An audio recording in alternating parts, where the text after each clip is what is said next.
Hey, salut à tous mes amis, aujourd'hui nous retrouvons pour une nouvelle vidéo. Aujourd'hui je vais vous parler de tout ce que j'ai pu lire durant le mois d'octobre et tout ce que j'ai pu acheter aussi.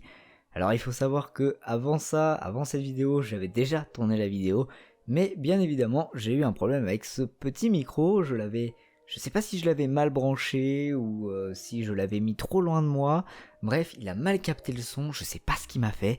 Donc voilà, j'ai un peu changé la disposition, j'espère que ça va pas trop vous embêter le fait qu'il apparaisse un petit peu comme ça dans l'écran.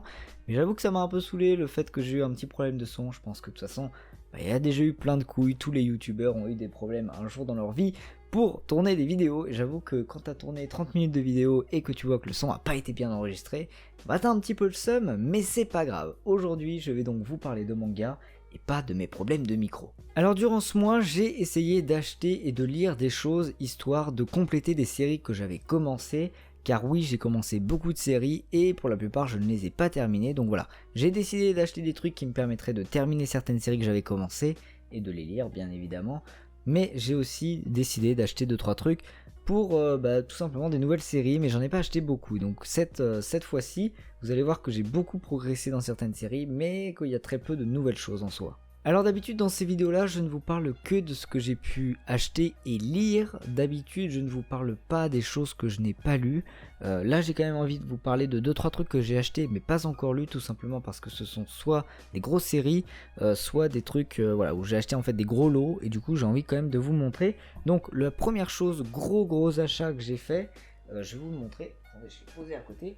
C'est tous les tomes, enfin presque tous les tomes de Soul Eater. Donc voilà, j'ai acheté les 20 tomes de Soul Eater, il y en a 25 au total.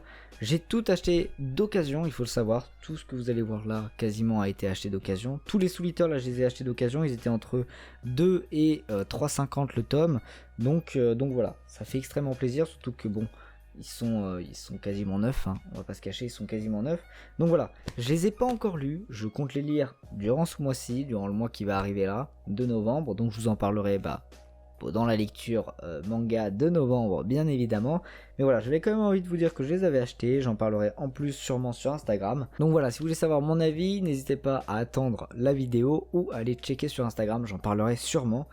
Donc voilà, j'ai déjà acheté tout ça et ça c'est déjà énorme. Je me suis ensuite acheté sur eBay la série en entière de Buster Kill. Donc je sais pas exactement ce que ça vaut, je sais pas, j'ai lu les 3 premiers chapitres il me semble avant de les acheter. J'avais trouvé ça sympa, donc je vous dirai ça dans les lectures manga. J'ai pas acheté ça très cher, je l'ai trouvé donc en entier sur eBay. Voilà, donc ça fait plaisir. Donc encore une série que j'ai acheté, mais du coup elle est complète, donc voilà, j'aurais pas besoin d'aller trouver les petits tomes qui me manquent. Donc ça fait plaisir. L'auteur qui a écrit ce manga, c'est celui qui fait actuellement le spin-off de Happy, il me semble, de Fairy Tail. Je dis peut-être de la merde, mais il me semble que c'est lui. Donc voilà, si vous vous intéressez à cet auteur, ça c'est sa première série, et je vous en dirai un petit peu plus quand je l'aurai lu, et du coup vous en saurez plus dans la vidéo de novembre. Et enfin, parmi les derniers trucs que j'ai pu acheter et que je n'ai pas encore lu, j'ai acheté ce qui me manquait de Bestiarus, donc les 4 derniers tomes. Voilà, c'est une série superbe, avec des dessins juste incroyables. Donc voilà, je vous en parlerai en novembre. Je voulais absolument terminer cette série qui est terminée en 7 tomes. Donc voilà, je vous en parlerai très bientôt. J'ai commencé à lire le tome 4 qui est là, donc ne vous inquiétez pas, ça va arriver. Alors maintenant passons au manga que j'ai acheté et lu, et du coup, vous allez pouvoir voir que j'ai quand même pas mal avancé dans des séries que j'avais commencées. Et notamment, j'avais commencé le mois précédent la série Battle Game in 5 Seconds. Là j'ai décidé de rattraper mon retard parce que j'adore, et c'est trop bien.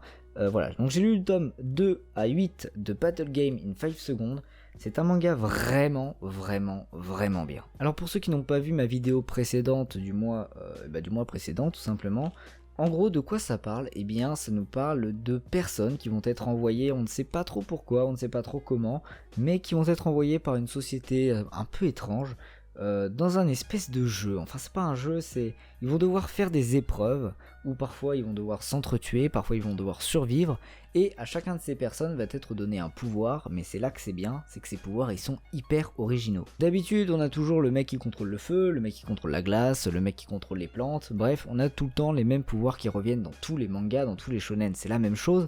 Là on a vraiment des pouvoirs très originaux, et en plus leur application nous surprennent. Et ça c'est vraiment un point très fort du manga, c'est que l'auteur a vraiment une grande imagination niveau pouvoir. J'avoue que certains pouvoirs sont tellement étranges que je ne sais même pas comment les appliquer, et pourtant les héros vont réussir à les appliquer et à faire des choses assez cool avec, et ça fait vraiment plaisir. Par exemple, le pouvoir de notre héros, c'est que son pouvoir est celui que son ennemi croit qu'il a.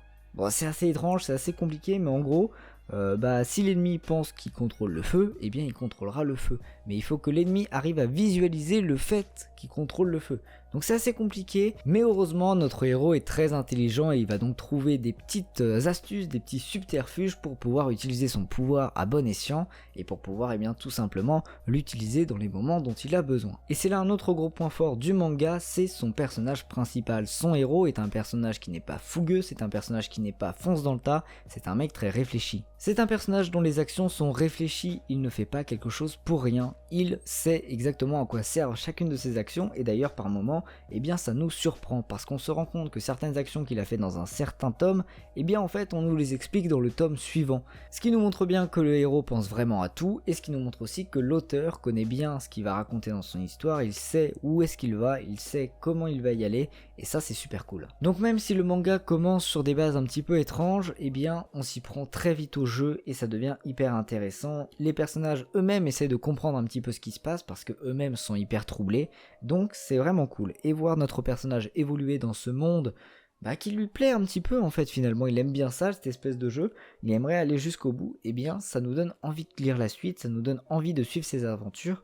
Et puis voilà, c'est vachement bien. Donc en plus de l'aspect tout stratégique qu'il peut y avoir, en plus de l'aspect de baston, de l'aspect de pouvoir, de l'aspect de réflexion, on a des moments hyper drôles, vraiment j'ai vraiment beaucoup rigolé en lisant ce manga.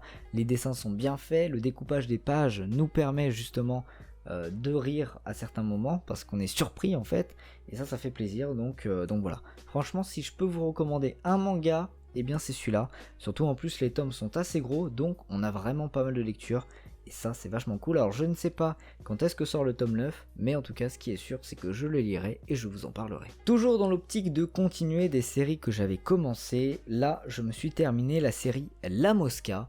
Donc La Mosca c'est vachement bien, là j'ai acheté les 4 derniers tomes qui me manquaient, ils étaient d'occasion, je les ai trouvés dans un magasin, ils étaient à 2€ le tome, ou un truc comme ça, bref ça m'a vraiment pas coûté cher, et ils sont neufs, donc en plus c'est cool, enfin ils sont vraiment tout neufs, donc voilà, pas très cher pour des bons mangas, et en plus cette série elle est vachement bien du bout en bout, de A à Z, elle est super bien, on a des retournements de situation, on a de l'action, on a un petit peu de sang, c'est un petit peu sanglant, c'est un petit peu trash comme manga. Franchement si vous aimez les seinen qui vont être un petit peu durs, où ça parle de mafia, où ça parle de monstres, où ça parle d'entreprise qui veut diriger le monde, où ça parle de choses sérieuses et de choses puissantes, ça peut vraiment vous plaire, donc voilà. La Mosca, c'est terminé en 7 tomes, c'est édité chez Kion, mais il y a un petit peu de temps, donc je sais pas, elle est pas hyper facile à trouver cette série. Franchement, si vous avez moyen de lire ce manga, lisez-le, parce que moi perso j'ai adoré. En plus de ça, les dessins sont hyper cool, ça se passe la plupart du temps dans une forêt, et je trouve que la forêt est très bien faite, tout ce qui est végétation, décor, c'est vachement bien représenté, on arrive à bien situer malgré le fait que ça soit une jungle, une vraie jungle, donc on arrive à situer, ça c'est cool. Les personnages ont des designs assez cool, les dessins sont vraiment bons, donc voilà, les scènes d'action sont bien faites, on comprend ce qui se passe, il y a parfois des moments qui sont drôles, parfois des moments qui sont hyper trash, parfois des moments où on comprend un petit peu ce qui se passe dans le monde, et puis parfois il y a des retournements de situation, franchement c'est trop bien, voilà. J'ai pas vu beaucoup de gens en parler sur YouTube et pourtant c'est vachement bien. Donc je vous le recommande, il me semble que Orion Manga en avait parlé mais il y a super longtemps. Donc voilà, si vous avez moyen de lire ça, franchement lisez-le. C'est pas facile à trouver mais franchement essayez de les trouver. Bon ensuite là je vais passer très vite sur les tomes parce que je vous en ai parlé dans la vidéo précédente qui était 5 nouveautés, je sais plus le titre que j'avais mis mais bref, je vous avais parlé de 5 mangas différents. Donc voilà, là je vais passer assez vite. Dans cette vidéo je vous avais parlé de Demon Slayer, je vous avais parlé de Heroine Games, de Earthgear, de Jormungand et de Balthazar.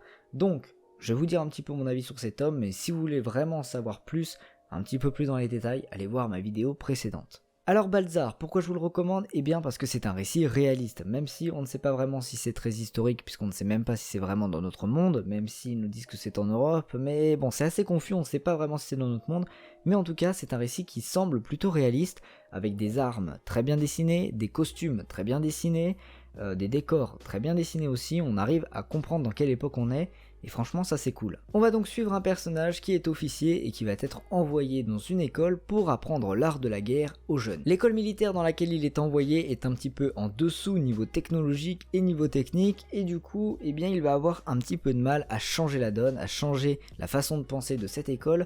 Ce n'est pas un professeur très apprécié des autres professeurs, et ça vous allez le comprendre très très vite pourquoi, et pourtant il est bien aimé des élèves, donc voilà. Franchement c'est un tome vraiment cool, un manga vraiment sympathique, le personnage est à la fois charismatique, drôle, intelligent, et il nous cache un petit peu ses émotions, parce qu'on a vraiment l'impression que c'est un personnage très sanguin qui aime la guerre, mais ça il nous le cache un petit peu. J'ai hâte de lire le tome 2, le tome 3 va bientôt sortir, donc voilà, je vais me continuer cette série parce qu'elle est vraiment très bien. Jormungand, alors ça nous parle d'un enfant qui est un enfant soldat et qui va être engagé par une marchande d'armes. Mais il faut savoir que cet enfant, il déteste les armes, même s'il a un don pour les manier, il déteste ça notamment parce que ses parents ont été tués par des armes. Donc c'est assez intéressant de voir la psychologie du personnage qui déteste les armes mais qui est obligé d'en manier. Malgré tout, le personnage reste assez secret et assez discret sur ses émotions et ses sentiments, ce qui nous permet de ne pas connaître complètement le personnage, il reste un petit peu mystérieux et ça c'est vraiment cool. Le manga nous plonge directement dans l'action, donc au début c'est un petit peu difficile à suivre, mais une fois qu'on connaît les personnages, qu'on comprend le contexte et qu'on comprend les enjeux de chacun d'eux,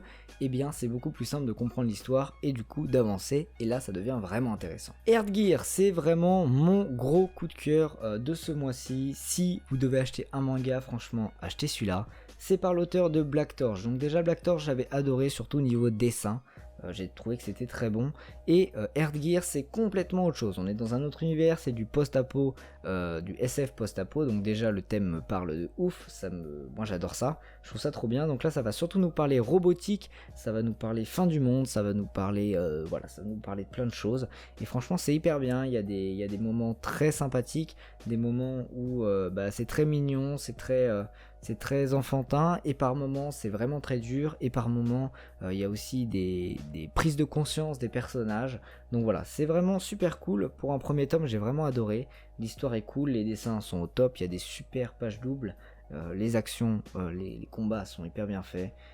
Donc voilà, franchement, si je peux vous recommander un manga, c'est bien celui-là. Je vous avais aussi parlé de Heroine Games, alors ça j'avais un petit peu moins aimé, mais en gros ça nous parle de princesses qui vont se foutre sur la gueule, voilà, c'est un espèce de survival game de princesses. Donc voilà, si vous aimez les princesses Disney, eh bien foncez, voilà, si vous avez envie de les voir s'entretuer, je pense que ça pourra vous plaire. Et enfin, j'avais lu les 2 premiers tomes de Demon Slayer. Alors, même si beaucoup trouvent que c'est incroyable, moi je trouve que pour le moment, en tout cas, ça reste du très très classique, mais ça reste vachement bien. Donc voilà, c'est un manga que je vous recommande. J'avais lu que les 2 premiers tomes. Je vais lire le tome 2, le tome 3 et le tome 4 très bientôt. Le tome 5 va d'ailleurs bientôt sortir, donc je vais peut-être attendre que le tome 5 soit sorti pour tout lire. Mais voilà, pour ce qui est des 2 premiers tomes, j'ai trouvé que ça restait du gros classique pour le moment, du shonen pur et dur. Voilà, les dessins c'était pas ouf au début quand même, c'était pas incroyable, mais ça s'améliore et ça c'est cool. Donc voilà, hâte de lire la suite. J'ai pas vu l'animé, donc je ne sais pas ce que ça donne en anime, mais peut-être que je le battrai un jour. Mais pour ce qui est du manga, ça reste du classique. Voilà, c'était tout pour ce qui est des nouveautés dont je vous ai déjà parlé, et du coup je suis allé assez vite. Maintenant je vais vous parler de d'autres trucs dont je vous ai pas encore parlé. Donc notamment le tome 10 de TPN. Alors TPN, c'est trop bien, hein, c'est TPN, et là on est vraiment dans l'arc Goldie Point, c'est vraiment le climax de cet arc, c'est vraiment la grosse baston, les gens meurent, que ce soit du côté des enfants, que ce soit du côté des monstres, il y a des morts, il y a des pertes, voilà, c'est vraiment la guerre si je puis dire. Et honnêtement cet arc là, celui de Goldie Point, je trouve que c'est le meilleur arc qui a été fait pour le moment dans Promised Neverland. En tout cas moi c'est celui qui me plaît le plus. Donc voilà, dites-moi ce que vous en pensez, est-ce que vous aimez bien cet arc là? Moi vraiment je trouve que c'est le meilleur. Je ne sais pas d'ailleurs où en est l'anime, est-ce qu'ils sont déjà arrivés à cet arc? Eh bien je ne sais pas, mais moi je trouve que vraiment c'est trop bien. L'arc ne se termine pas dans ce tome là, il se terminera sûrement dans le tome prochain normalement, Voilà, j'ai hâte de lire la suite parce que c'est trop bien, c'est TPN. Il n'y a pas vraiment de retournement de situation, de mystère dévoilé ou quoi. Là c'est plus de l'action, ça nous change un petit peu, mais ça reste quand même très bon, donc voilà. J'ai ensuite lu le petit one-shot Fricks qui est fait par l'auteur de Earthgear et de Black Torch et qui était donc vendu avec le tome de Earthgear en édition limitée là. Et franchement, eh bien c'est un très bon petit one-shot, même si la fin arrive beaucoup trop vite. Et la fin est assez un peu bizarre d'ailleurs, parce qu'elle sonne un petit peu comme début de l'aventure. Donc c'est assez étrange, mais j'ai une théorie. A mon avis, ce tome-là, cette histoire-là, a été faite par l'auteur pour pouvoir se vendre auprès des éditeurs, ou peut-être que c'était juste un test, mais à mon avis, pour moi, c'était vraiment un truc où en mode il l'a fait pour pouvoir montrer aux éditeurs ce qu'il savait un petit peu faire, niveau dessin, niveau découpage de planches. Je pense que c'est ça parce que la fin arrive vraiment un petit peu brusquement, dans le sens où vraiment ça sonne comme le début de l'aventure, en mode on part à l'aventure, fin. Donc c'est assez bizarre, mais pour ce qui est de l'histoire, elle est vraiment cool, il y a vraiment un truc qui se passe, ça se passe dans un couvent entre une sœur et un frère, donc voilà, c'est vraiment super bien comme histoire, mais ça se termine un petit peu brusquement. Alors vraiment, c'est une théorie, mais je pense que c'est ça, hein. Je pense que c'était vraiment pour se vendre aux éditeurs. Mais ce qui est cool, au moins, ce que ça nous permet de savoir, c'est que l'auteur de Black Torch, de Earthgear, eh bien, sait manier des univers complètement différents. C'est-à-dire que dans ce manga, ça nous parle de couvents, ça nous parle de démons, ça nous parle de choses assez sérieuses. Dans Black Torch, on est dans un peu de la fantasy, du shonen pur et dur, où on a des ninjas, on a de la baston, et dans Earthgear, eh bien, ça nous parle de post-apocalyptique, de robots, bref, que des thèmes vraiment très différents, et ça annonce vraiment du lourd, parce qu'un auteur qui sait manier plein d'univers et qui arrive à créer des choses autour de ça, eh bien ça fait plaisir. Ça montre que ce n'est pas un auteur qui est renfermé sur une seule et même histoire, et ça montre qu'il va pouvoir nous faire plein de choses par la suite. Bref, c'est très prometteur. Donc voilà, si vous avez moyen de choper l'édition limitée de Earthgear pour pouvoir avoir Fricks, eh bien je vous le recommande. C'est pas incroyable, c'est un petit one shot sympa, pas ouf, mais voilà, c'est cool. Donc voilà, je vous le recommande. Je me suis ensuite lu le tome 17 de One Punch Man, voilà. Donc One Punch Man, je trouve que quand même ça devient de plus en plus sérieux, hein. Au début c'était quand même un peu de la caricature de super-héros, de shonen et tout. Là ça devient vraiment sérieux, mais ce n'est pas plus mal, parce que One Punch Man, le concept est cool, et moi ça me dérange pas que ça soit vraiment de plus en plus sérieux. Donc là on a une énorme baston contre un scolopendre géant qui arrête pas de se régénérer. Genos se fait péter la gueule, littéralement, mais heureusement Saitama va arriver et va exploser le scolopendre en 2 secondes. Vous connaissez le principe One Punch Man, quoi. Voilà. Donc honnêtement, une grosse baston dans ce tome là, avec des dessins monstrueux. Comme d'habitude, Murata c'est juste le boss. Voilà, c'est le meilleur dessinateur je trouve actuellement. Il fait tellement des planches de malade en fait. Et en plus de ça, on a donc Garo, je sais jamais prononcer son nom, mais je crois que c'est Garo, qui va probablement rejoindre l'association des méchants, des super vilains, ou je sais plus comment ils se font appeler déjà, des monstres. Voilà, il est amené jusqu'à l'association. Est-ce qu'il va les rejoindre? On ne sait pas encore, mais il est amené jusqu'à eux, donc à voir par la suite. Vous me connaissez, je ne peux pas rater les nouveaux tomes de One Piece, et je me suis donc lu le tome 92 qui est sorti il n'y a pas si longtemps que ça, 2 semaines, 3 semaines, je ne sais plus. Bref, ce tome là il est cool, même s'il n'y a pas grand chose de méga intéressant. Il y a une baston entre Luffy et Kaido, mais Kaido explose Luffy, hein, c'est à sens unique. On a la révélation du pouvoir de Sanji que lui ont donné ses frères et sœurs et son père là, les Germa. Donc voilà, on a la révélation de son pouvoir qui est assez stylé, son armure, son costume est assez cool. Bon, le design n'est pas ouf, mais les pouvoirs que ça lui apporte sont assez sympas, donc franchement à voir par la suite. Mais ce tome aussi est assez petit, j'ai trouvé que il était hyper fin comparé à ce qu'on peut avoir d'habitude dans One Piece. Donc voilà, j'ai été étonné, il n'y a pas grand chose qui se passe, mis à part ce que je viens de dire. Il y a aussi la fin, hein, la dernière page du tome. On est en mode, mais qu'est-ce qui se passe en fait? C'est what the fuck, ça concerne Big Mom, je vous en dirai pas plus pour ceux qui n'ont pas lu le tome. Mais là on est en mode, qu'est-ce qui se passe en fait? Donc j'ai envie de lire la suite, ça devient assez étrange, donc voilà. Après je sais qu'il va se passer des trucs de ouf parce que bah j'ai vu sur Twitter, hein, je me suis fait un petit peu avoir, j'ai vu sur Twitter qu'il allait se passer des trucs de malade dans les scans, je n'ai pas lu les scans, je sais qu'il va se passer un truc de ouf, je n'ai pas regardé quoi, parce que dès que j'ai vu que les gens parlaient de One Piece, des chapitres qui n'étaient pas encore sortis, j'ai instant fermé Twitter. Du coup voilà, parce que moi je ne lis pas les scans, parce que bah voilà, même si j'adore One Piece, j'ai plein d'autres trucs à lire, donc j'ai pas le temps de lire des scans, et en plus lire sur ordinateur ça me fait mal à la tête, ou sur écran ça me fait mal à la tête, donc je ne lis pas de scans, et du coup bah je ne sais pas ce qui se passe après, et j'ai hâte de le découvrir. Donc voilà, One Piece, soit vous aimez, soit vous détestez, c'est à vous de choisir, et bah, ce tome 92, je l'ai adoré, même s'il se passe pas grand chose, donc voilà, One Piece c'est cool.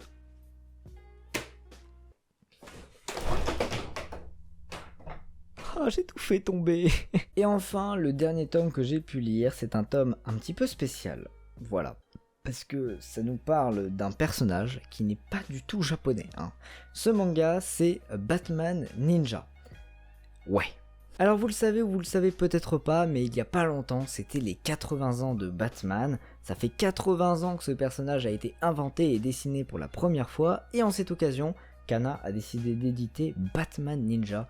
Alors a priori, ça va être terminé en 2 tomes, puisqu'il y a écrit 1 sur 2, bon vous n'arriverez pas à lire, mais il y a écrit 1 sur 2. Alors en gros, pour faire simple, Batman et tous ses alliés vont être transportés, ainsi que des super vilains, dans le Japon féodal. Au cours d'une baston, en fait, une machine a explosé et ça les a téléportés dans le temps.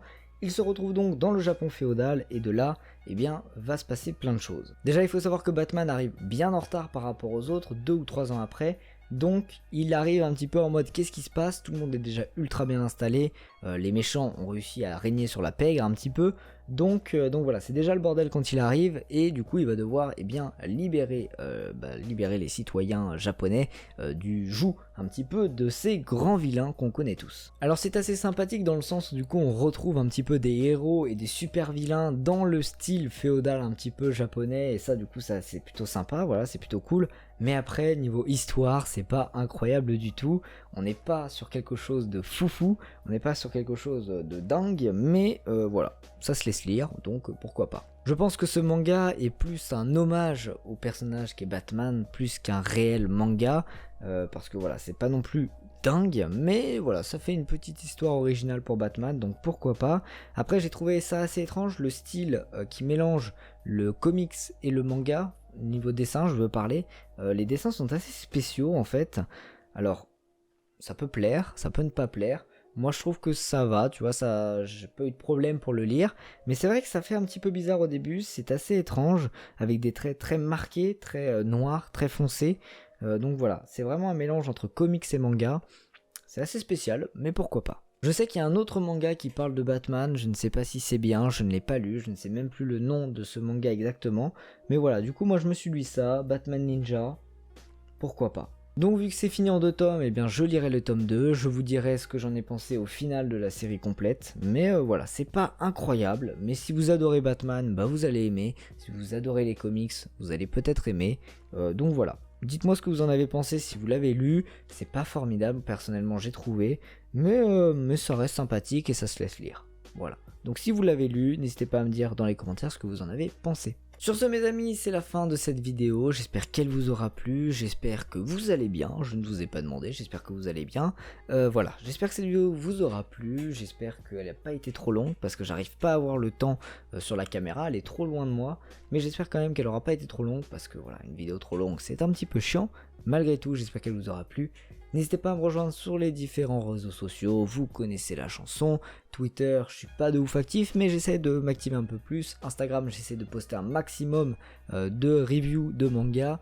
Et Discord, c'est là où je suis le plus actif. Donc n'hésitez pas à rejoindre le Discord, tout est en description. N'hésitez pas aussi à me soutenir sur Utip, vous connaissez la chanson. Bref, moi je vous dis à la prochaine pour une nouvelle vidéo. Allez, tchuss!